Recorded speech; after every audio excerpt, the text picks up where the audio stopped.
الذی خلق الانسان وعلمہ البیان والصلاة والسلام علی رسولہ سید الانس والجان وعلی آلہ واصحابہ ذوی الخیر والاحسان اما بعد فاعوذ باللہ من الشیطان الرجیم بسم اللہ الرحمن الرحیم قل ان کنتم تحبون اللہ فاتبعونی یحببکم اللہ صدق اللہ العظیم وصدق رسولہ النبی الکریم الامین قال اللہ تبارک وتعالی فی شان حبیبہ مخبرا وعامرا ان اللہ وملائکتہ یصلون علی النبی یا ایہا الذین آمنوا صلوا علیہ وسلموا تسلیما اللہم صلی علی سیدنا و مولانا محمد وعلی آل سیدنا و مولانا محمد وبارک وسلم وصلی علیہ الصلاۃ والسلام علیک یا رسول اللہ وعلی آلک و صحابک یا حبیب اللہ۔ تمام تعریفیں اللہ تبارک و تعالیٰ کے لیے جو خالق کائنات بھی ہے، مالک شش جہات بھی، جو احد بھی ہے، صمد بھی ہے، جس کی شان لم یلد بھی ہے ولم یولد بھی۔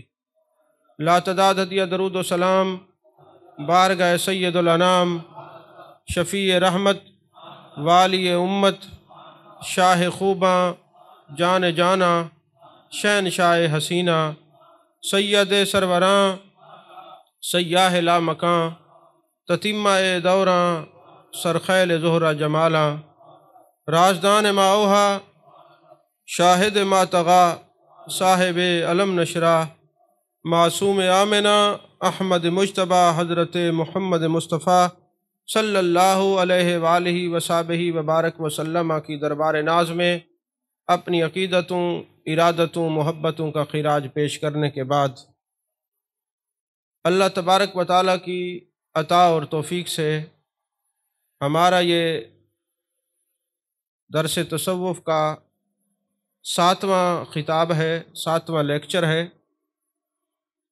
اور محبت رسول صلی اللہ علیہ وسلم کے اسرار و رموز کے حوالے سے یہ چوتھا ہے۔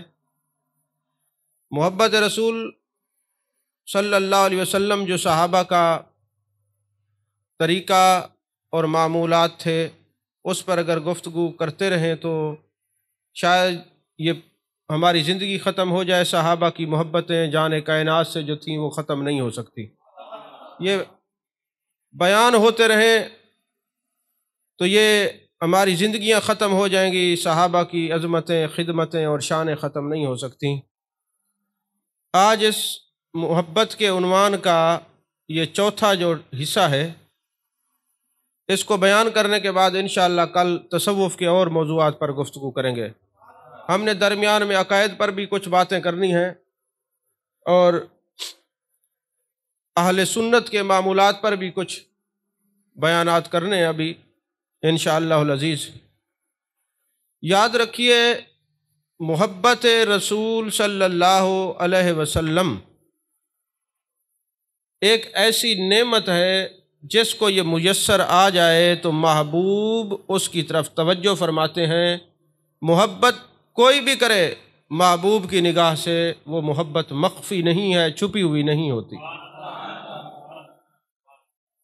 آپ دیکھیں کہ استن حنانہ جو کھجور کا تنا ہے، جب محبوب علیہ السلام کو ممبر بنا کے صحابہ نے پیش کیا اور میرے آقا ممبر پر جلوہ گر ہوئے تو استن حنانہ کھجور کے تنے کی جو رونے کی آوازیں تھیں وہ سب نے سنی۔ جب وہ رویا ہجر مصطفیٰ صلی اللہ علیہ وسلم میں، میرے آقا قریب آئے اور اس کو سینے سے لگا دیا۔ اور خواجہ حسن بصری رحمۃ اللہ علیہ اس حدیث کو بیان کرتے ہیں، فرماتے اگر کھجور کا تنا مصطفیٰ کریم صلی اللہ علیہ وسلم کی یاد میں اتنا رو رہا ہے، ہم تو امتی ہیں اور انسان ہیں، ہمیں عشق مصطفیٰ میں کتنا رونا چاہیے۔ اور پھر فرماتے ہیں چونکہ استن حنانہ اگرچہ کھجور کا تنا ہے، مگر رونے کی وجہ سے، آنسو بہانے کی وجہ سے میرے مصطفیٰ کریم صلی اللہ علیہ وسلم نے اس کو سینے سے لگا دیا اور فرمایا اے کھجور کے تنے، اگر تو چاہتا ہے کہ قیامت تک تو سرسبز و شاداب رہے اور تیرے پھل پوری دنیا میں پہنچیں، تو تیرا نبی تجھے یہیں لگا دیتا ہے، اگر چاہتا ہے تو تجھے جنت میں بھیج دیتا ہے تاکہ جنتی تیرا پھل کھائیں۔ محدثین کرام فرماتے ہیں اگر کوئی یہ سوچے کہ محبوب علیہ الصلوۃ والسلام کھجور کا تنا لگا دیتے اور قیامت تک یہ پھل دیتا اور گھر گھر تک اس کا پھل پہنچتا، یہ کیسے ممکن ہے؟ تو اس کا جواب کیا دیتے ہیں؟ فرماتے حضرت اسماعیل علیہ السلام کے ایڑیوں کا لگا ہوا پانی زمزم یہ معجزہ تھا، تو حضرت اسماعیل کا عطا کردہ معجزہ زمزم کی صورت میں گھر گھر پہنچ سکتا ہے، تو جان عالم کا لگایا ہوا پودا اور یہ معجزہ، یہ پھل بھی گھر گھر پہنچ سکتا ہے۔ اور عزیزان محترم، محبوب نے فرمایا من احبنی کان معی فی الجنہ، جو مجھ سے محبت کرے گا جنت میں میرے ساتھ ہوگا۔ کھجور کے تنے نے محبت کی اور محبوب نے پوچھا کہاں رہنا چاہتے ہو؟ تو کھجور کا تنا ہو کر یہ کہتا ہے اس دنیا میں رہوں گا، پھل دوں گا، سب کچھ ہوگا، لیکن محبوب مجھے تو معیت چاہیے اور وہ بھی آپ کی اور جنت میں۔ تو محبوب نے یہاں پر کھڑے ہو کر جنت میں تنے کو پہنچا دیا۔ تو عشق اور محبت کی وجہ سے تنا جنتی ہو سکتا ہے، تو انسان جنتی کیوں نہیں ہو سکتا؟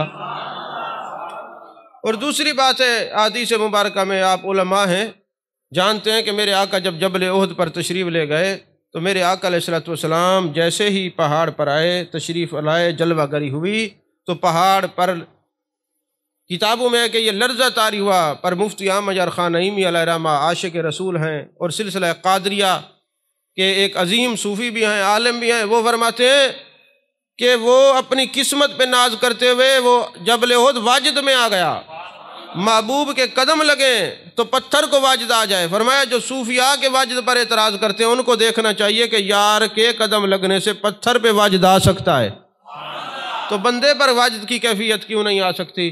تو میرے آقا جب جبل احد پر جلوہ گر ہوئے وہ واجد میں آیا، اپنی قسمت پہ رشک کرتے ہوئے عالم واجد میں آیا، تو محبوب نے فرمایا پہاڑ ٹھہر جا، تو نہیں جانتا تیرے اوپر ایک نبی، ایک صدیق اور 2 شہید کھڑے ہیں۔ اور میرے آقا نے فرمایا یہ جبل احد ہے، یہ مجھ سے محبت کرتا ہے، میں اس سے محبت کرتا ہوں، یہ جنتی پہاڑ ہے۔ یارو اگر پتھر ہو جنس کا محبوب سے محبت کرے تو محبوب کی نگاہ سے پتھر کی محبت نہیں چھپ سکتی، تو امتی کی محبت کیسے چھپ سکتی ہے؟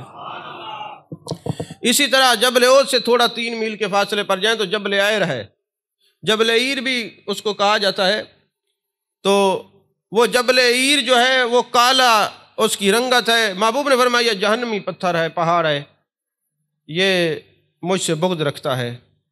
اب ایک پہاڑ محبت رکھتا ہے، جنتی ہے، اور نگاہ مصطفیٰ صلی اللہ علیہ وسلم میں اس کی محبت نہیں چھپی۔ جو یہ کتابیں لکھتے ہیں کہ نبی کو معاذ اللہ دیوار کے پیچھے کا علم نہیں، وہ پتہ نہیں ان کی کون سی دیوار ہے جن کا علم نہیں۔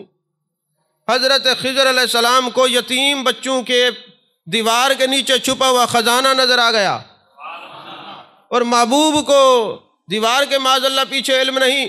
جس نبی کی آنکھوں میں جبل احد کی محبت نہیں چھپ سکی، جبل عیر یا جبل عیر کا بغض نہیں چھپ سکا۔ اچھا یہاں سوچنے کی بات یہ ہے کہ اگر وہ پہاڑ محبت کرتا ہے، ارسلت الی الخلق کافہ، جتنی چیزیں اللہ نے تخلیق کی ہیں میرے آقا سب کے رسول ہیں، اس پہاڑ جو چیزیں مخلوق ہوئی ہیں، جو مخلوق خدا میں سب کے رسول ہیں، اگر پہاڑ محبت کرتا ہے، محبوب سے محبت رکھتا ہے، محبوب جانے پہاڑ جانے، بتایا کیوں ہے کہ یہ مجھ سے محبت رکھتا ہے اور یہ بغض رکھتا ہے، یہ جنتی ہے، یہ جہنمی ہے؟ تو جواب علماء نے کیا دیا؟ فرمایا جواب یہ ہے کہ جس نبی سے پہاڑ محبت کرے تو جنتی ہے، بغض رکھے تو جہنمی ہے۔ تو اگر تم نے چلتا پھرتا جنتی یا جہنمی دیکھنا ہو تو سن لو، جو محبت رسول والے ہیں وہ جنتی ہیں، جو بغض والے ہیں وہ جہنمی ہیں۔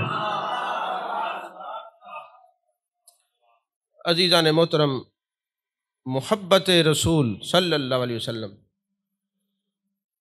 حضرت زید بن حارثہ رضی اللہ تعالیٰ عنہ، میں جب ان کی حالات اور زندگی کو پڑھتا ہوں نا، میں حیران ہوتا ہوں۔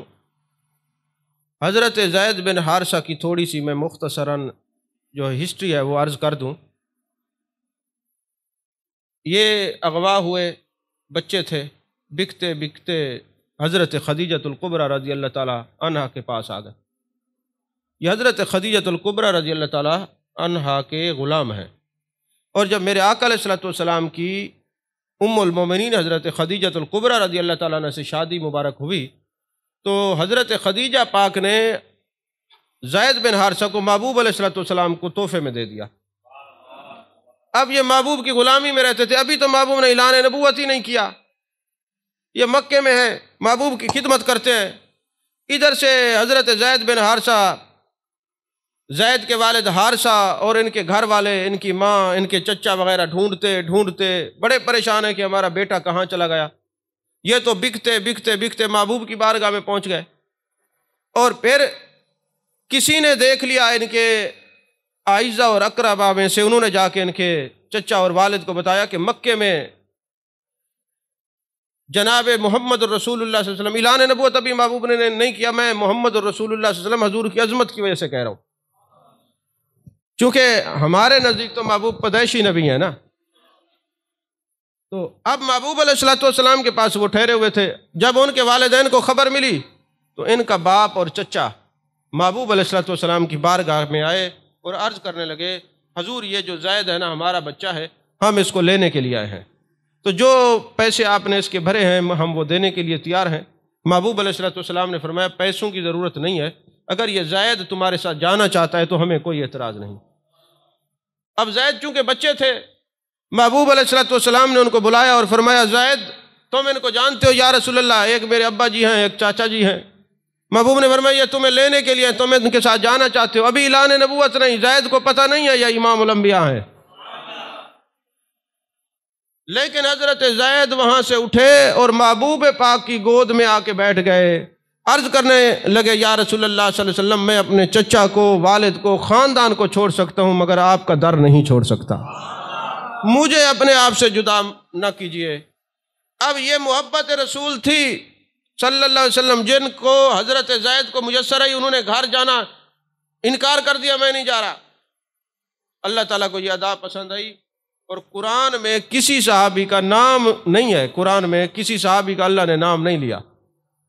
حضرت ابوبکر صدیق رضی اللہ تعالیٰ عنہ کی صحابیت کا ذکر ہے، اللہ نے ان صحابہ سے راضی ہونے کے بارے میں فرمایا، ان سے کلام کیا، ان کی محبت اور رضا اور ان کے جو حالات ہیں وہ صدقہ کریں تو اللہ قرآن نازل کرے، وہ عبادات کریں تو اللہ قرآن نازل کرے۔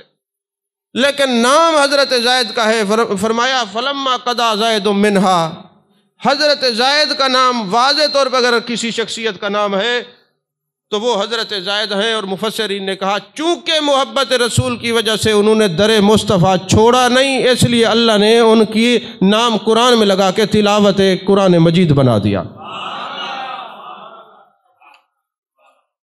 یعنی اب اس زید کا نام آپ لیتے ہیں تو آپ کو کتنا نیکیوں کا ثواب ملتا ہے جب قرآن میں تلاوت کرتے ہیں آپ۔ یعنی محبت رسول اور جو محبوب علیہ الصلوۃ والسلام کا در نہیں چھوڑتے، عالم یہ ہے۔ حضرت ابو قرصافہ رضی اللہ تعالیٰ عنہ، والد فوت ہو گیا ہے، خالہ کے پاس رہتے ہیں، بکریاں چراتے ہیں۔ تو ایک دن نہ وہ بکریاں لے کے گئے تو محبوب علیہ الصلوۃ والسلام کے چہرہ ودھا پہ نظر پڑی، میرے آقا علیہ الصلوۃ والسلام کی محبت کے اسیر ہو گئے، پھر وہ بکریوں کو چرانا بھول گئے، پھر محبوب کی بارگاہ میں آنا یاد رہا، چرانا بھول گئے۔ اب خالہ نے کہا ابو قرصافہ عجیب بات ہے، بکریاں لے کے جاتے ہو، کمزور ہو گئی ہیں، کھاتی پیتی کچھ نہیں، کہاں جاتے ہو، کون سی وادی میں لے جاتے ہو بکریاں چرانے کے لیے؟ کیونکہ محبوب کے چہرہ مقدسہ کو دیکھا تو سارا جہان بھول جاتا ہے، بکریاں کیا چیز ہے، ریوڑ کیا چیز ہے۔ ایک دن نہ محبوب علیہ الصلوۃ والسلام کی بارگاہ میں عرض کی یا رسول اللہ صلی اللہ علیہ وسلم، خالہ کہتی ہے نہ کہاں جاتے ہو تم، کہاں جا کے بیٹھتے ہو، بکریاں کمزور ہو گئی ہیں۔ اب محبوب علیہ الصلوۃ والسلام نے بکریوں کی طرف ایک اس طرح مٹھی بھر کے مٹی کی پھینکی، وہ تر و تازہ ہو گئی۔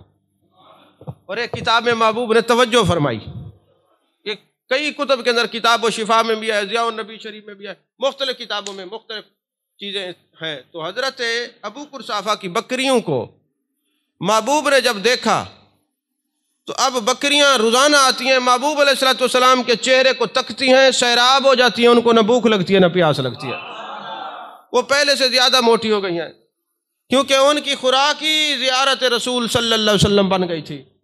تو خالہ کہتی ہیں ابو قرصافہ جس وادی میں اب لے کے جاتے ہو نا، اسی جگہ لے کے جایا کرو، بکریاں پہلے سے زیادہ موٹی تازی ہو گئی ہیں۔ انہوں نے کہا خالہ اب تو یہ کھاتے پیتے نہیں ہیں، یہ تو چہرہ مصطفیٰ کی زیارت کرتی ہیں، تو یہ عالم ہے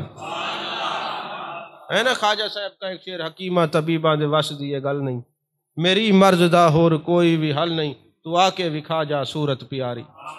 تو عشق جس کو ہو جائے اس کی خوراک پھر یار کے چہرے کی زیارت ہوا کرتی ہے۔ لیکن مسئلہ یہ ہے کہ جس کو عشق نہ ہو، محبت نہ ہو، وہاں عشق اور محبت کی باتیں ایسی مجالس میں بھی عام لگتی ہیں، یا تو اس درجے کے لوگ ہوں تو پھر بات بن جاتی ہے، بات کوئی سج جاتی ہے۔ بہرحال خالہ نے کہا پھر اگر یہ بات ہے کہ جن کے دیکھنے سے خوراک ملتی ہے، جسم تر و تازہ ہوتا ہے، ان کے دیکھنے سے روح کو کتنا تازگی ملتی ہوگی، پھر جن کے معجزات اور کمالات اتنے روشن ہوں، واضح ہوں، پھر ایسے نبی کے پاس نہ جایا جائے، ہمیں بھی لے چلو۔ پھر ابو قرصافہ اپنی ماں کو اور خالہ کو لے کے آئے، وہ بھی آتے ہی محبوب علیہ الصلوۃ والسلام کی زیارت کرتے ہی مسلمان ہو گئیں۔ اور پھر عالم یہ تھا، وہ ان کی خالہ کہا کرتی تھیں یہ قرصافہ صحیح جگہ پہ بکریاں لے کے جاتے ہیں، بکریاں بھی زیارت مصطفیٰ سے سیراب ہو جاتی ہیں۔ ایک دن میرے آقا علیہ الصلوۃ والسلام ایک راستے سے گزر رہے ہیں، تو چھوٹے چھوٹے بچے کھڑے ہیں، حضرت بلال نے اذان دی، جیسے اللہ اکبر کی صدائیں بلند ہوئیں، تو چھوٹے چھوٹے بچے تھے، انہوں نے حضرت بلال رضی اللہ تعالیٰ عنہ کی اذان کی نقل اتاری۔ جیسے نقل اتاری نا تو محبوب علیہ الصلوۃ والسلام کی توجہ پڑی، ان میں سے وہ جو بچہ تھا اس کا نام حضرت ابو محذورہ رضی اللہ تعالیٰ عنہ۔ محبوب نے فرمایا ادھر آؤ، باقی بھاگ گئے، حضرت ابو معذورہ سرکار کے قریب گئے تو میرے آقا نے سر کے اوپر نہ ایسے ہاتھ پھیرا، شفقت سے ہاتھ پھیرا۔ جب محبت سے آپ نے ہاتھ پھیرا، شفقت سے ہاتھ پھیرا نا، تو وہ جو دل کے اندر تھی نا، محبوب کی محبت بڑھ گئی۔ اور گھر گئے، ماں کو جا کے سارا حال سنایا کہ اماں جان آج ایسے محبوب علیہ الصلوۃ والسلام نے کرم فرمایا ہے۔ تو ماں نے کیا کہا، یہ جو بال ہیں تیرے یہ متبرک ہیں، کیونکہ ید اللہ والے ہاتھ لگے ہیں، امام الانبیاء نے ہاتھ لگایا ہے، لہٰذا ان کو کٹوانا نہیں۔ انہوں نے کلمہ پڑھ لیا، بعد میں وہ مؤذن بھی رہے، مؤذنین میں حضرت ابو محذورہ رضی اللہ تعالیٰ عنہ کا نام بھی شامل ہے۔ تو اذانیں بھی دیتے ہیں لیکن بال عمر بھر نہیں کٹوائے۔ شریعت کا مزاج کیا ہے کہ یہ جو ہم چٹیاں رکھ لیتے ہیں یہ ہندوانہ مزاج ہے، شریعت کا نہیں ہے۔ لیکن چونکہ محبت رسول میں وہ بال رکھے گئے تھے، محبت خود بہت بڑی ایک دلیل ہوا کرتی ہے، اور جہاں بیٹھتے دوسرے لوگ آپ کے بالوں کو سنبھالتے، کٹائے نہیں، کیونکہ جان کائنات صلی اللہ علیہ وسلم کے ہاتھ لگے تھے۔ یہ محبت ہے۔ عزیزان محترم، کتب حدیث کے اندر میں رات ہی پڑھ رہا تھا کہ محبوب علیہ الصلوۃ والسلام کے صحابہ میں سے 3 صحابہ محبوب علیہ الصلوۃ والسلام کی ہر وقت خدمت کرتے ہیں، ہر وقت خدمت کرتے ہیں، اور محبوب تہجد کے وقت اٹھ کر تہجد کے وقت ان تینوں کے لیے دعا کرتے ہیں، اور اتفاق سے تینوں کا نام عبداللہ ہے، اور تینوں دین کے بہت بڑے محدث بنے، مفسر بنے، بہت بڑے فقیہ بنے۔ ایک کا نام حضرت عبداللہ بن مسعود رضی اللہ تعالیٰ عنہ ہے۔ محبوب فرماتے ہیں یہ میری امت کا استاد ہے، اور بخاری شریف میں ہے کہ جمعرات والے دن یہ درس قرآن دیا کرتے تھے، محفل سجا کر ہر جمعرات کو۔ اب یہ جمعرات کو جو محفل سجائی جاتی ہے یہ بھی حضرت عبداللہ بن مسعود کی سنت ہے، یہ بخاری شریف میں حدیث پاک ہے۔ یہ قرآن کے اسرار و رموز بیان کیا کرتے تھے، اور کام کیا تھا؟ محبوب علیہ الصلوۃ والسلام کا تکیہ اٹھا لینا۔ کہیں محبوب تشریف لے گئے تو آپ کے نالین مبارک کیسے اٹھاتے تھے؟ ایک نالین مبارک، ایک جو جوڑا مبارک کا ایک حصہ، ایک جوتی مبارک ایک بغل میں، دوسرے بغل میں اٹھا لیتے تھے، اور ساری زندگی یہی معمول تھا۔ اور یہ اتنا خدمت کی تو محبوب نے فرمایا یہ میری امت کے استاد ہیں۔ تو پتہ چلا کہ خدمت سے جو اسرار و رموز ملتے ہیں وہ کسی اور چیز سے نہیں ملتے۔ سید دیدار علی شاہ کا میں رحمۃ اللہ علیہ کے قول بھی پڑھ رہا تھا، علامہ انور شاہ کشمیری دوسرے مکتبہ فکر کے ہیں، وہ کہتے جب ہم اپنے شاگردوں کو بخاری شریف پڑھا دیتے ہیں تو میں کہتا ہوں بیٹے بخاری شریف ہم نے پڑھا دی، دورہ حدیث کروا دیا، درس نظامی کرا دی، الفاظ تمہارے پاس بہت ہوں گے، مگر ان کی برکات کسی اللہ والے کی جوتیاں اٹھانے سے نصیب ہوں گی، ویسے نہیں مل سکتی۔ تو وہ ایک حضرت عبداللہ بن مسعود ہیں، ایک پنڈلی آپ کی نا سوکھی ہوئی تھی، ایک دن نہ کوئی دیکھ کے لوگ مسکرائے، ہنسے نہ، تو آپ کو ناگوار گزرا، میرے آقا علیہ الصلوۃ والسلام کی بارگاہ میں عرض کرتے ہیں حضور لوگ میرے اوپر ہنستے ہیں۔ محبوب نے فرمایا میرے عبداللہ بن مسعود پر نہ ہنسا کرو، قیامت والے دن ایک طرف پورے لوگوں کے اعمال ہوں، ایک طرف عبداللہ بن مسعود کی پنڈلی ہو، وزنی ہوگی۔ یا رسول اللہ اتنا وزن؟ فرمایا یہ میری محبت اور عشق کی وجہ سے وزنی ہوگی۔ تو ایک حضرت عبداللہ بن مسعود رضی اللہ تعالیٰ عنہ ہے، ایک حضرت عبداللہ بن عباس رضی اللہ تعالیٰ عنہ ہے، اور ایک حضرت عبداللہ بن عمر رضی اللہ تعالیٰ عنہ۔ یہ تین عبداللہ محبوب کی بڑی خدمت کرتے تھے، اور تینوں بہت بڑے عالم بنے ہیں، محدث بنے ہیں، مفسر بنے ہیں۔ تو پتہ چلا علم سے خدمت کا بھی بڑا تعلق ہے۔ اکیلا یہ نہیں کہ عالم بن گئے اور کہا بس میرے جیسا تو کوئی نہیں، میں حرف آخر اور حرف قل ہو گیا ہوں، کچھ بھی نہیں۔ علم بھی حاصل کریں، خدمت بھی ہو، ادب بھی ہو، خشیت بھی ہو، پھر کرامت کے تاج پہنائے جاتے ہیں، ایسے نہیں۔ عزیزان محترم، اور جس سے پھر محبت ہو جاتی ہے نا، عالم یہ ہوتا ہے ہر وقت بندہ اسی کے خیال میں رہتا ہے۔ حضرت ابو بکر شبلی رحمۃ اللہ علیہ میں پڑھ رہا تھا، جب آپ کے وصال کا وقت آیا نا، تو آپ کو وضو، آپ نے فرمایا مجھے وضو کروایا جائے۔ اب بوقت وصال جو علماء نے کہا ہے وضو کیا جائے، حدیث پاک ہے وہ شہادت کی موت تھی اگر وضو کی حالت میں آئے تو وضو کروایا جائے۔ اب وضو جس نے کروایا تو انہوں نے انگلیوں کا خلال نہیں کروایا۔ اب یہ خلال کرنا سنت ہے۔ محبوب علیہ الصلوۃ والسلام نے فرمایا بہترین لوگوں میں سے، بہترین انسانوں میں سے ایک بندہ وہ بھی ہے جو وضو کے وقت انگلیوں کا خلال کرتا ہے، کھانے کے بعد اپنے دانتوں کا خلال کرتا ہے۔ اب ہم نے کئی لوگوں کو دیکھا ہے، وہ ان کے پاس بیٹھے وہ گفتگو کرتے ہیں، ایسی بدبو آتی ہے بندہ بیٹھ ہی نہیں سکتا۔ اس کی وجہ کیا ہوتی ہے؟ گوشت کھایا، کھانا کھایا، ٹوتھ پک استعمال نہیں کی، خلال نہیں کیا، وہ ذرات منہ میں کھڑے رہتے، بندہ بیٹھ ہی نہیں سکتا۔ تو جب بندہ خلال کرتے، اب محبوب نے فرمایا جو خلال کرنے والا ہے وہ بہترین انسانوں میں سے ایک بہترین انسان ہے، اس لیے کہ اس کی بدبو کی اذیت سے لوگ اور دوسرے محفوظ رہتے ہیں۔ تو حضرت ابو بکر شبلی اگرچہ نزا کا عالم طاری ہے، فرمایا تم نے میری انگلیوں کا خلال نہیں کیا، دوبارہ مجھے وضو کرایا جائے۔ میں یہ نہیں چاہتا میں دنیا سے جاؤں تو میں ایک محبوب کی سنت کو ترک کر کے جاؤں، یہ مجھ سے برداشت نہیں ہوتا۔ حضور غزالی زمان راضی دوران سید احمد سعید شاہ صاحب کاظمی رحمۃ اللہ علیہ، اندازہ لگائیں یہ محبت ہوتی ہے، محبت کی بات ہوتی ہے، ادائے یار پہ قربان اور نثار ہونے والے لوگوں کے حالات ہیں۔ جب آپ کو دل کا عارضہ ہوا نا تو آپ کی جوتی مبارک اتارنے لگے، تو جو اتار رہے تھے انہوں نے پہلے دایاں پاؤں کی وہ جوتی اتاری، آپ نے پاؤں پیچھے کر لیا، کیونکہ طریقہ کار یہ ہے کہ جب جوتی پہنی جائے دائیں پہنی جائے، جب اتاری جائے بائیں۔ جرابیں پہنی ہے پہلے دائیں جراب، پہلے پہننے کے لیے دائیں جراب، اتارنے کے لیے بائیں جراب، یہ سنت ہے نا محبوب کی۔ تو اگرچہ اتنی تکلیف میں پھر بھی جب جوتی اتارنے کے لیے کسی نے آگے ہاتھ بڑھایا تو آپ نے دایاں پاؤں پیچھے کر لیا، بایاں آگے کر لیا، فرمایا یہ میرے محبوب کی سنت ہے۔ اور یہی وجہ ہے کہ حضرت فاروق اعظم رضی اللہ تعالیٰ عنہ کے جب وصال کا وقت آیا، آپ اتنا زخمی ہیں، اتنا عالم ہے، تکلیف میں ہے، تو ایک انصاری صاحب نوجوان آتا ہے، تاب بند اس کا پاؤں کے نیچے آ رہا ہے۔ آپ نے جب دیکھا، انصاری نے پوچھا امیر المومنین آپ کا کیا حال ہے؟ فرمانے لگے میرا حال تو ٹھیک ہے، تیرا حال مجھے ٹھیک نہیں لگ رہا، اپنی تابند کو ٹخنوں سے اوپر رکھا کرو، یہ نہیں کہ آدھی پنڈلی تک کیا کر لو، پنڈلی نظر نہیں، مناسب ٹخنوں سے اوپر رکھو، کیونکہ جب یہ تمہاری شلوار کے پانچے یا تمہارے جناب تابند پاؤں کے نیچے جاتی ہے، مٹی لگتی ہے، گندگی لگتی ہے، تمہارے کپڑے ناپاک ہو جاتے ہیں، نماز کے قابل نہیں رہتے، اس لیے اس کو ٹخنوں سے اوپر رکھا کرو تاکہ یہ گندگی سے بچیں اور پاک صاف رہیں، نماز کے قابل رہیں۔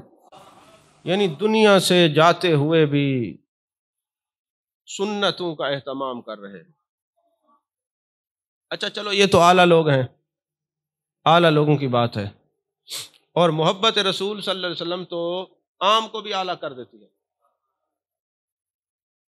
دہلی کی جامع مسجد کے اندر عام بندہ ہے مسلمان، بھیک مانگتا ہے۔ بھیک مانگنا کوئی اچھی بات نہیں ہے، بھیک نہیں مانگنی چاہیے، بلکہ میں کتاب میں پڑھ رہا تھا مولا کائنات حضرت علی کرم اللہ وجہ الکریم خیرات کر رہے تھے، صدقہ خیرات، تو ایک بندہ ضرورت مند نہیں تھا، لائن لگ گیا۔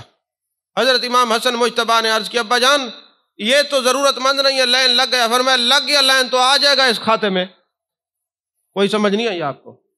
اب اس کو عادت پڑ گئی ہے نا مانگنے کی، اب یہ مانگتا ہی رہے گا۔ سوال کرنے والوں کے سوال ہی ختم نہیں ہوتے، جو دینے والے ہوتے ہیں ان کے ہاتھ دینے سے نہیں تھکتے۔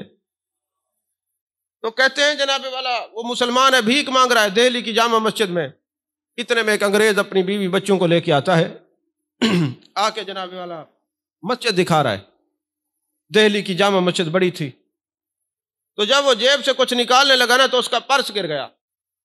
اب وہ کس کے ہاتھ آیا؟ وہ مسلمان جو بھکاری تھا اس کے ہاتھ۔ اس نے پرس لیا، بڑی کوشش کی کہ میں اس کو پہنچاؤں، لیکن وہ جو انگریز تھا ظاہر سی بات ہے وہ جانتا تھا مسلمان بھکاری بھی، یہ مسلمان نہیں ہے، یہ عیسائی ہے انگریز، لیکن چونکہ پرس بھکاری کے ہاتھ میں تھا، تلاش کرنے کے باوجود وہ بھکاری کو وہ انگریز نہ ملا، اس نے پرس سنبھال کے رکھ لیا۔ اتفاق سے 1 سال کے بعد دوبارہ وہ انگریز وہاں آیا نا تو اس نے پہچان لیا اور وہ پرس لیا اور جا کے کہتا ہے بابو پچھلے سال آپ کا یہ پرس گرا تھا، میں نے سنبھال کے رکھا ہے۔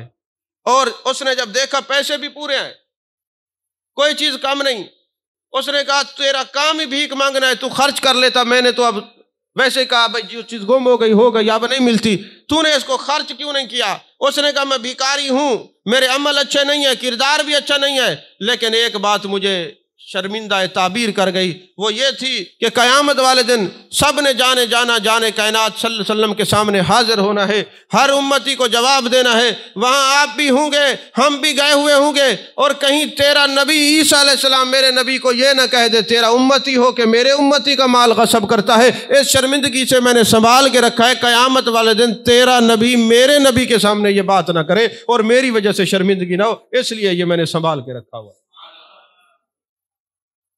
آج تو ہمارے ملک میں آپ سبیل کی کسی ٹینکی کے اوپر تو گلاس نہیں رکھ سکتے، زنجیر باندھنی پڑتی ہے۔ جہاں گلاس کو تحفظ ہم نہیں دے سکتے وہاں ایمان کو کیسے تحفظ دیں گے؟ اتنے فتنے آ چکے ہیں، اور اس وقت ایمان تبھی بچ سکتا ہے کہ جب آپ کسی عالم ربانی کے ہاتھ میں ہاتھ دے کر ان کی صحبت میں بیٹھیں گے، تبھی ایمان بچے گا۔ ہم بیعت کیوں کرتے ہیں؟ ہاتھ اللہ والوں کا کیوں پکڑتے ہیں؟ اس لیے کہ ہم نے اب آپ کا ہاتھ پکڑ لیا ہے، لاکھ فتنے آتے رہیں لیل و نہار کی گردشوں میں، ہم گم نہیں ہونا چاہتے، ہم نے آپ کا ہاتھ پکڑ لیا، اب جو آپ کا عقیدہ ہے ہمارا بھی وہی ہے، ہم کسی نئے عقیدے کو کچھ نہیں سمجھتے۔ یہی وجہ ہوتی ہے، اور کیا ہوتی ہے؟ ہم نے بیعت کا اور کنسیپٹ لے لیا کہ جناب بیعت ہو جائیں گے تو نوکری اچھی مل جائے گی، شادی اچھی جگہ پہ ہو جائے گی، امیر ہو جائیں گے، فلاں ہو جائے گے، حالانکہ اس میں کوئی لینا دینا نہیں۔ محبت سچی ہو تو یہ بھی مل جاتا ہے، یہ بھی مل جاتا ہے، مگر بیعت کا مقصد یہ ہوتا ہے کہ ہم نے اب ہاتھ پکڑ لیا آپ کا۔ جیسے حضرت شیخ سعدی علیہ الرحمہ فرماتے ہیں کہ بیعت کے مطابق مجھے شرع صادر نہیں تھا کہ بیعت کیوں کرتے ہیں۔ میں نے ایک دن اپنے ابا جی سے یہ سوال کر دیا تو ابا جی نے کہا جلدی بتاؤں گا۔ ایک دن ابا جی مجھے میلے میں لے گئے، بچپن تھا، مجھے کہا میرا ہاتھ پکڑ کے رکھنا، چھوڑنا نہیں، ورنہ گم ہو جاؤ گے، پھر ملو گے نہیں۔ تو میں نے ہاتھ پکڑے رکھا، راش تھا، گمسان تھا، وہ ہاتھ چھوٹ گیا، میں گم ہو گیا۔ ابا جی مجھے ڈھونڈتے ہوئے پریشان ہیں اور ہم ابا جی کو ڈھونڈتے پریشان۔ کہتے اس دن مجھے کنسیپٹ سمجھ آیا کہ جہاں اتنا میلہ لگا ہوا ہو، جہاں کئی مرزے جیسے، غامدی جیسے، یہ گمراہ ذاکر نیک جیسے بیٹھے ہوں، عقیدے کو خراب کیے ہوئے ہوں گے، تو آپ نے اگر کسی کامل کا ہاتھ نہیں پکڑا، عالم ربانی کا ہاتھ نہیں پکڑا، تو پھر آپ اس گمسان میں کہیں گم ہو جائیں گے۔ ہاتھ پکڑا ہوا ہو جائے گا تو 1000 فتنے بھی ہوں تو آپ گم نہیں ہو سکتے، آپ صراط مستقیم پر رہیں گے۔ سمجھ آ رہی ہے بات کہ نہیں ہے؟ ان کا نام میں لیا نہیں کرتا ایسے پاک سٹیج کے اوپر، میرا مزاج نہیں ہے، لیکن لیا اس لیے ہے کہ جب وہ ہمارے بزرگوں کے خلاف بڑی زبان چلاتے ہیں تو پھر اتنے کوئی دھلے ہوئے یہ بھی نہیں ہے کہ ہم ان کا اتنا بھی لحاظ کریں۔ تو عزیزان محترم، ایک خوبصورت بات میں نے رات اپنے مطالعے میں پڑھی، اگر آپ کہیں تو، کیونکہ ادھر حضرت کو نیند آئی ہوئی ہے، ادھر پیچھے حضرت کو نیند آئی ہوئی ہے، سارے سو رہے ہیں، کیونکہ سوتے ہوئے کو تو سلام کرنا جائز نہیں ہے، تقریر سنانا تو بدرجہ اولا منع ہوگا، سوئے ہوئے لوگوں کو تو تقریر بنتی نہیں۔ اور ابھی تو میں نے تقریر شروع نہیں کی، جو محبت رسول صلی اللہ علیہ وسلم کے ٹاپک پر چلے ہیں، ابھی تو میں نے حضرت بلال رضی اللہ تعالیٰ عنہ کی بات کرنی ہے، آپ ابھی سے سو گئے۔ بات بڑی زبردست ہے۔ ایک صوفی، ایک عاشق حج پہ جاتا ہے، اللہ کرے ہم سب حج پہ جائیں۔ تو حج پہ جاتا ہے، ظاہر سی بات ہے جب بندہ عمرہ کرتا ہے نا، عمرہ کر کے فارغ ہوتا ہے تو باہر کافی ساری دکانیں ہیں، وہ سر حلق کرتے ہیں، اس طرح پھیرتے ہیں۔ تو ایک بزرگ ہے، اور بزرگ بھی کوئی عام نہیں ہے، کوئی عام مولوی نہیں ہے، کوئی عام صوفی نہیں ہے، وہ بندہ ہے جس کو محبوب پاک صلی اللہ علیہ وسلم کی بارگاہ میں ہر وقت حاضری نصیب ہوتی ہے۔ یعنی یوں میں کہہ دوں کہ وہ ایسا شخص ہے جو رہتا تو جہاں بھی ہو مگر رہتا خیال یار میں ہے، ایسا شخص۔ اب اس کے یہ عمرہ کر کے باہر نکلا، حمام کے پاس سے حلق کروایا، حلق کروانے کے بعد تھیلا ہاتھ میں ہے، لے کے جا رہا ہے۔ اب تو حالات بہت اچھے ہیں، ایسا نہیں ہوتا، لیکن اس وقت لوگ بھوک کی وجہ سے حاجیوں کو لوٹ لیتے تھے۔ پرانی بات ہے، صدیوں پہلے، 200-300 سال پہلے کی بات ہے۔ تو اب وہ جب تھیلا لے کے جا رہا تھا تو بابا تو ایک چور آتا ہے، اس نے آ کے جناب تھیلا ہاتھ سے لیا اور بھاگ گیا۔ جیسے وہ بھاگا، کچھ دور ہی گیا تھا، اس کی بینائی چلی گئی۔ اس نے شور ڈالا، لوگوں میں اندھا ہو گیا ہوں۔ لوگوں نے پوچھا کیا ہوا؟ کہتے جی ایک حاجی صاحب جا رہے تھے، میں نے اس کا تھیلا چورایا ہے، بلکہ کھینچا ہے، ڈکیتی کی ہے، دور گیا ہوں تو اندھا ہو گیا ہوں، فلاں حمام کے پاس، وہ اس کو پکڑ کے لے آئے۔ تو جس کا تھیلا تھا اس کو تلاش کیا، وہ آ گیا، انہوں نے کہا تم نے کوئی بد دعا دی ہے، اس کو معاف کر دو تاکہ اس کی بینائی واپس آ جائے۔ اس نے کہا نہیں میں نے بد دعا نہیں دی، جب یہ جا کے تھیلا لے کے بھاگ رہا تھا میں نے کہا میں نے تجھے معاف کیا، میں نے تجھے معاف کیا، میں نے تجھے معاف کیا۔ انہوں نے کہا کیوں معاف کیا، پہلے تو یہ بتا۔ اس نے کہا میں خیال یار میں جا رہا تھا، میں نے کتب میں یہ پڑھا ہے کہ میرے آقا علیہ الصلوۃ والسلام قیامت والے دن شفاعت فرمائیں گے، جس نے جس کا حق مارا ہے جب تک وہ حق نہیں دلوائیں گے جنت نہیں جائیں گے۔ تو میں نے کہا کہیں ایسا نہ ہو میرا حق دلوانے کے لیے محبوب میری وجہ سے جنت سے باہر کھڑے رہیں اور انتظار نہ کرنا پڑے، جلدی جلدی اپنے گھر میں تشریف لے جائیں، میں نے اس لیے معاف کر دیا میری وجہ سے محبوب کو تکلیف نہ ہو۔ اب دیکھیں یہ کتنا محبت کی بات ہے۔ عزیزان محترم، حضرت بلال رضی اللہ تعالیٰ عنہ کی بات کر کے گفتگو ختم کرتا ہوں۔ ابھی تمہیدی کلمات ہوتے ہیں، وقت ختم ہو جاتا ہے، اور جو سونے والے ہیں وہ بھی بتا دیتے ہیں کہ جب ہم سو رہے ہیں تو آپ کو کیا پڑی ہے بات کرنے۔ یہاں تو 2-4 بندے بیٹھے تھے، ویسے لائیو تو ہزاروں لوگ سن رہے ہیں۔ ان کو یہ تمنا ہوتی ہے کہ شام کو بات ہوگی، آپ کو تو اس لیے نیند آتی ہے کہ چلے پھر کوئی بات سن لیں گے، بیٹھے ہی ہے۔ حضرت داغ جہاں بیٹھ گئے، کیونکہ آپ نے صرف ابھی تقریر کے وقت نیند کرنی ہے، ویسے تو آپ بیٹھے ہی رہتے ہیں۔ حضرت بلال رضی اللہ تعالیٰ عنہ سے کسی نے پوچھا ہے بلال آپ کیسے عاشق ہوئے، یہ تو بتائیں، آپ کو یہ عشق کی دولت کہاں سے میسر آئی، آپ عاشق کیسے بنے محبوب کے، یہ تو بتائیں۔ حضرت بلال نے فرمایا ایسے کوئی کسی کا عاشق نہیں ہوتا، کوئی وجہ ہوتی ہے تو عشق ہوتا ہے۔ انہوں نے کہا پھر بتائیں تو صحیح۔ اس نے کہا بات دراصل یہ ہے، میں بھی کئی جگہ پہ بکتا بکتا امیہ کے پاس آیا، جب میں اس کے پاس آیا تو ایک رات مجھے بخار ہو گیا، اور بخار کی حالت میں مجھے سخت سردی لگی، میں نے کمبل پہنا، لحاف اوڑھ کے میں سو گیا۔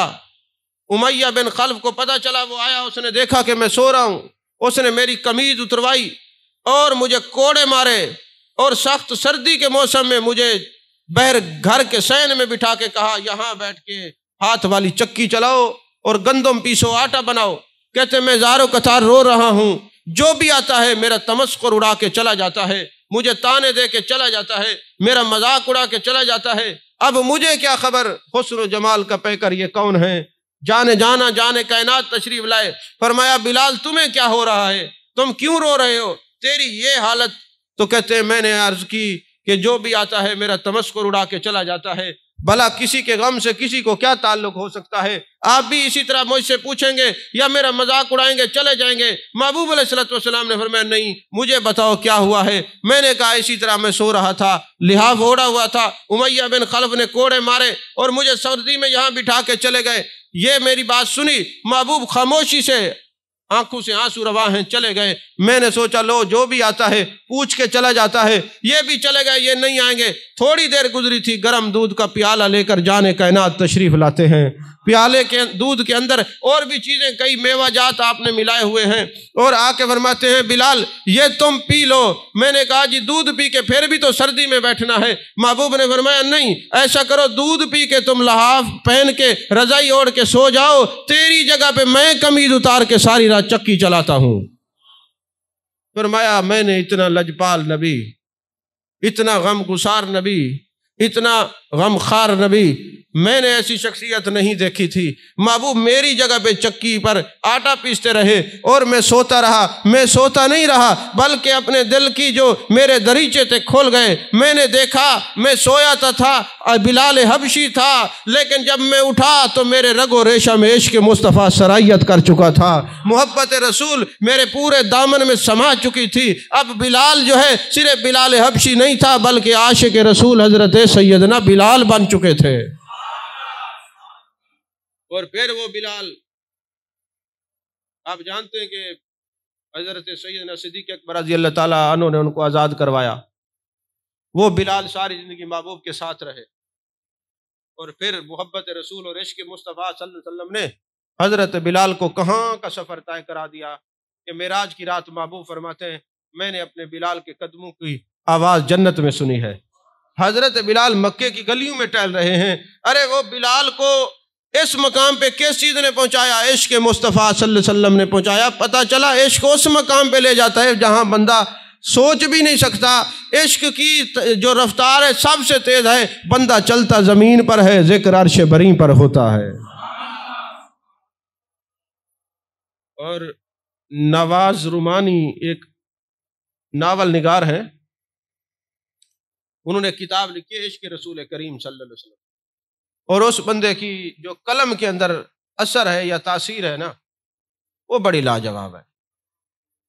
انہوں نے ایک بات لکھی، میں جب پڑھتا ہوں نا مجھے ایک عجیب کیف اور سرور محسوس ہوتا ہے، اور کئی دن تک میرے دماغ کے اوپر وہ کیف موجود رہتا ہے، اثر موجود رہتا ہے۔ میں نے عشق رسول کریم کتاب کا نام بھی لیا ہے، نواز رومانی اس کا رائٹر ہے۔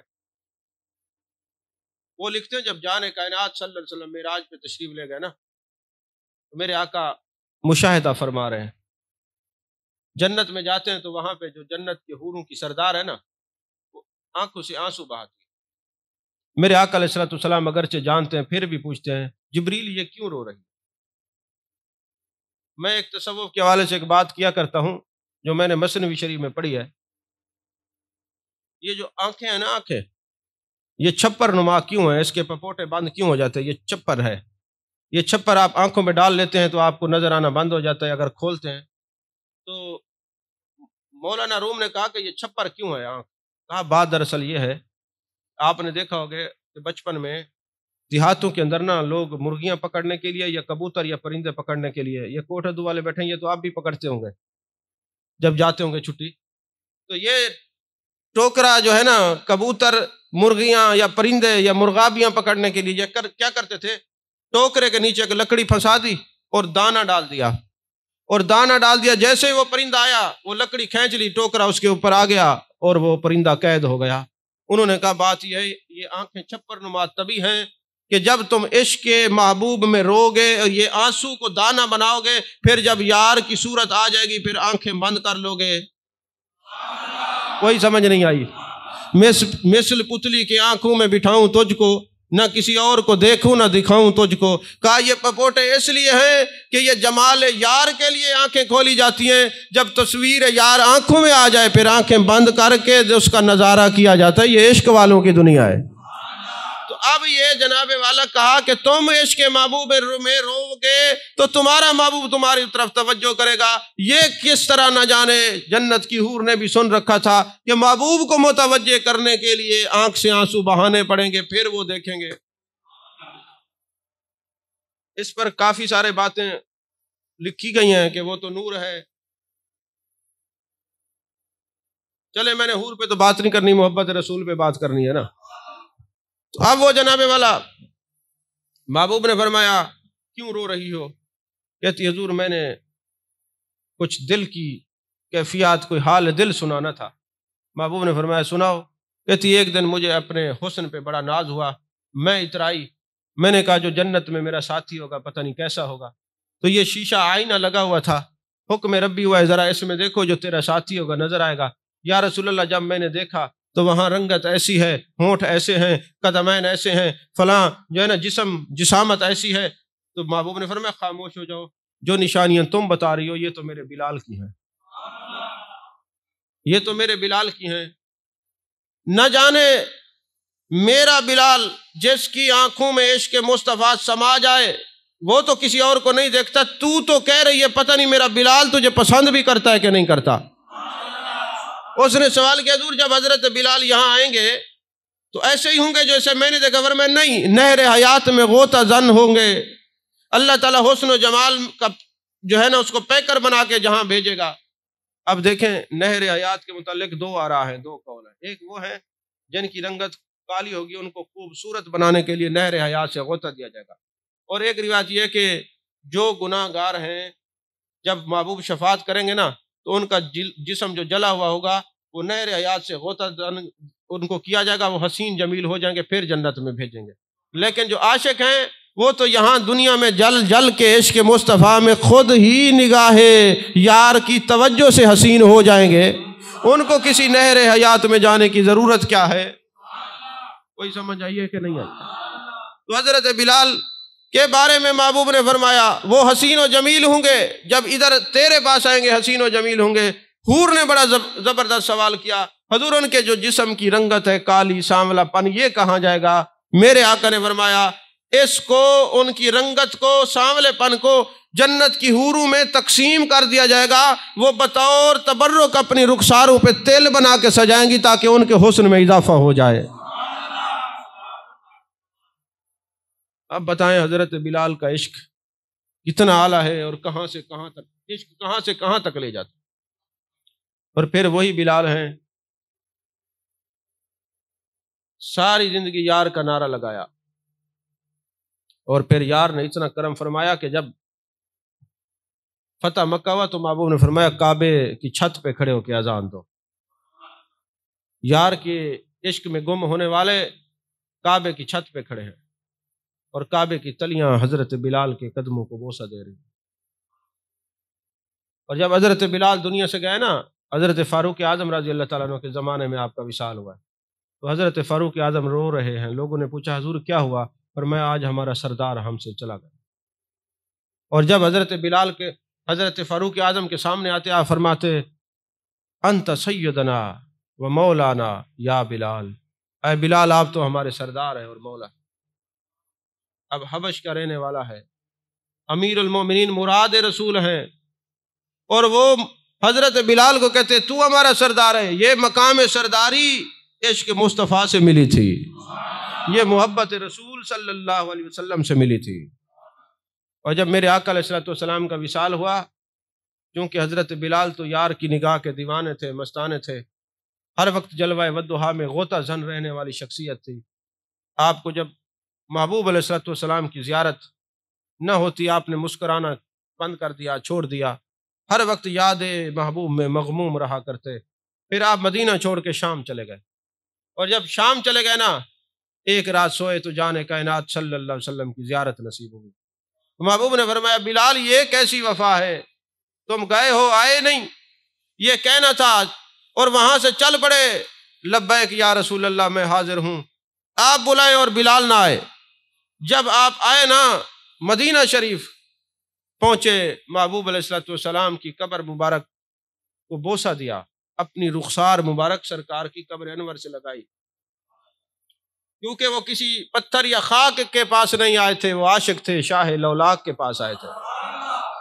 آج ہمیں محبوب نے یہ پیغام دیا ہے کہ من زارنی بعد وفاتی فکانما زارنی فی حیاتی او کما قال علیہ السلام، میرے بعد جو بھی آئے گا جیسے میرے وصال کے بعد آئے گا، تو جو میرے وصال کے بعد آئے گا ایسے گویا وہ میری زندگی میں میرے پاس آیا ہے. اور حدیث پاک ہے جب میرے پاس آئے کرو یہ نہ کہو میں حضور کے روضے پہ جا رہا ہوں، یہ کہا کرو میں حضور کے پاس جا رہا ہوں، سرکار کے پاس جا رہا ہوں.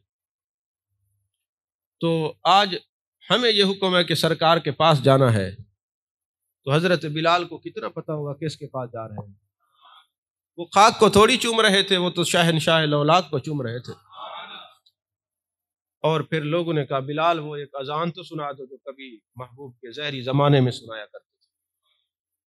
آپ نے فرمایا جب میں محبوب کا نام لوں گا اور محبوب کا چہرہ نظر نہیں آئے گا مجھ سے برداشت نہیں ہوگا۔ حضرت صدیق اکبر رضی اللہ تعالیٰ عنہ نے فرمایا اذان دو، تو کہنے لگے آپ نے مجھے اللہ واسطے خریدا تھا اور آزاد کیا تھا، میں تو اب اذان نہیں دے سکتا۔ لوگوں نے جب دیکھا کہ حضرت بلال نہیں مانیں گے، اگر مانیں گے تو حسنین کریمین کی بات مانیں گے، جائیے در فاطمہ رضی اللہ تعالی عنہا پر، جہاں سائل کو کبھی انکار سے بھیجا نہیں جاتا، گھر کچھ بھی نہ ہو عطا کر دیا جاتا ہے۔ وہاں جا کے کہا، عرض کی گئی کہ حضرت بلال آئے ہیں، ذرا حسنین کریمین کو بھیجیے، یہ فرمائش کریں تو حضرت بلال ان کی بات کو نہیں ٹالیں گے۔ تو جب حضرت بلال کو حسنین کریمین نے حکم دیا کہ اے چچا بلال اذان سنائیے، تو آپ نے جب اذان دی جانے کائنات کا نام آیا اور چہرہ مصطفیٰ نظر نہ آیا، آپ بے ہوش ہو اور روتے ہوئے پھر ملک شام تشریف لے گئے۔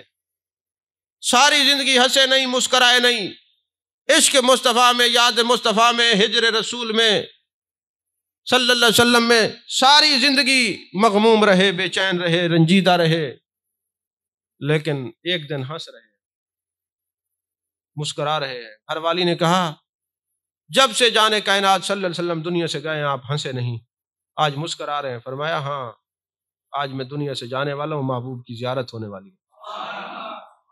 آج تو شادی کا دن ہے، یار سے ملاقات کا دن ہے، محبوب سے دیدار، محبوب کا دیدار کرنے کا دن ہے، میرے آقا کی زیارت بھی ہوگی، حضرت صدیق اکبر رضی اللہ تعالیٰ عنہ کی بھی زیارت ہوگی۔ اب حضرت بلال جو مؤذن رسول صلی اللہ علیہ وسلم ہیں، محبوب کے خادم ہیں، محبوب کے اتنے پیارے ہیں، جاتے ہوئے ہمیں یہ بتا کے گئے، لوگوں یہ موت ہر ایک کو مٹاتی نہیں ہے، تم عشق کی دولت اپنے پلے باندھ لو، موت مٹانے کے لیے نہیں ہے، اپنے محبوب سے ملانے کے لیے آتی ہے۔ ہم بھی مغموم رہے ساری زندگی، رنجیدہ رہے محبوب کے عشق میں، لیکن آج محبوب کی زیارت کے لیے جا رہے ہیں، آج مسکرا رہے ہیں، آج مسکرا۔ دوستو، عشق مصطفیٰ صلی اللہ علیہ وسلم بڑی دولت ہے، بہت بڑی نعمت ہے۔ ابھی تو میں بہت کچھ کہنا چاہتا تھا، لیکن زندگی نے وفا کی، تو پھر انشاءاللہ عشق مصطفیٰ صلی اللہ علیہ وسلم کے علاوہ مجھے تو کوئی اور تقریر آتی نہیں، محبت رسول صلی اللہ علیہ وسلم کے علاوہ میرا تو کوئی ٹاپک ہی نہیں ہے۔ تو اللہ تعالی ہم سب کی حاضری قبول فرمائے، اور جو کچھ ہم کہتے ہیں یا سنتے ہیں اس پر عمل کرنے کی توفیق عطا فرمائے، اور محبوب علیہ الصلوۃ والسلام کا عشق نصیب فرمائے۔ زندگی ہم سب کو اللہ شان والی عطا فرمائے، جب دنیا سے جائیں موت ایمان والی عطا فرمائے۔ آمین وآخر دعوانا الحمدللہ۔